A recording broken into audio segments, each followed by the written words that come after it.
नमस्कार दोस्तों, स्वागत है हमारे YouTube चैनल समृद्धि में। दोस्तों, पापंकुशा एकादशी की मैं कथा सुनाने जा रही हूँ, जो आप लोग ध्यान पूर्वक सुनिएगा। जो लोग व्रत रहते हैं उनको इस कथा को सुनना अत्यंत जरूरी होता है।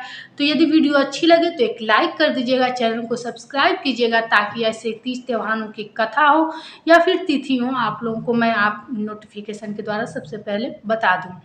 देखिए दोस्तों, एक बार कुंती पुत्र युधिष्ठिर ने कृष्ण भगवान से कहा कि हे मधुसूदन, अश्विन मास के शुक्ल पक्ष में पड़ने वाली एकादशी की क्या महत्ता है, ये तुम आज मुझे बताओ।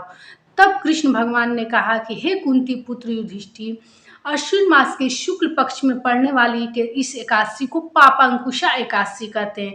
इस पापों को महावत रूपी अंकुश से बांधने के कारण इसका पापंकुशा एकादशी नाम पड़ा है।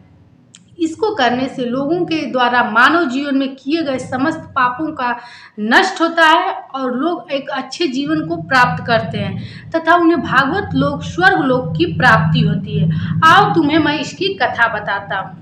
विंध्य पर्वत पर एक क्रूधन नाम का बहेलिया रहता था, जो सिर्फ मदिरा पान, लोगों को लूटपाट और चोरी डकैती करता था।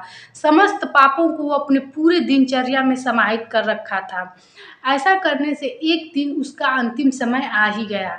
तब उसे यमलोक से यमराज ने अपने 2 दूत भेजे कि जाओ, उसका समय अब आ चुका है, मेरे सामने उसको प्रकट करो।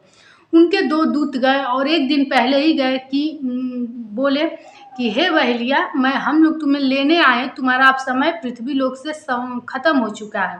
अब वो बहेलिया डर गया और भागा उस अंगिरा ऋषि के आश्रम।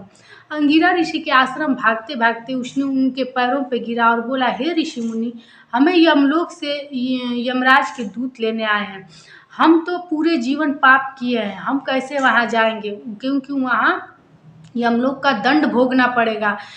तो ऋषि अंगिरा को उसके ऊपर दया आई और उन्होंने बताया कि अभी जो अश्विन मास में शुक्ल पक्ष को एकादशी आएगी, उसको पापंकुशा एकादशी कहते हैं। तुम उस एकादशी का व्रत रहना और विधि पूर्वक, जैसा मैं तुम्हें बताता हूँ, विष्णु भगवान की पूजा करना।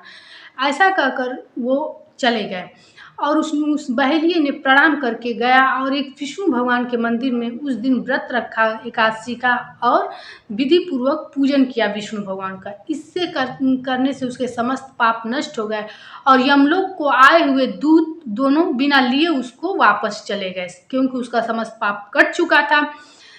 तब इसको करने वाले और उसको भागवत लोक की प्राप्ति हुई। कृष्ण ने कहा कि इस एकादशी का व्रत करने से लोगों को मानव जीवन में जो समस्त पाप किए रहते हैं वो सभी पाप कष्ट हो जाते हैं और भागवत लोक की प्राप्ति होती है। उस बहेलियों को भागवत लोक की प्राप्ति हुई।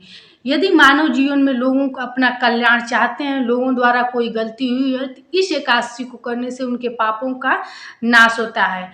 हे युधिष्ठिर, इसीलिए इसका नाम पापंकुशा एकादशी कहा जाता है। वैसे भी मानव जीवन में शेष नाग पे स्थित विष्णु भगवान का मात्र स्मरण करने से लोगों को इस जन्म जन्मांतर के पाप से मुक्ति मिलती है और स्वर्ग लोक की प्राप्ति होती है, ऐसा कहे कृष्ण भगवान ने। तो दोस्तों, पापंकुशा एकादशी को पापों का नाश होता है, इसलिए इस एकादशी का व्रत किया जाता है। आज की कथा यही थी। अगर आप लोग को वीडियो अच्छी लगी हो तो लाइक कीजिए, चैनल को सब्सक्राइब कीजिए। फिर मिलेंगे ऐसे एक नई वीडियो के साथ।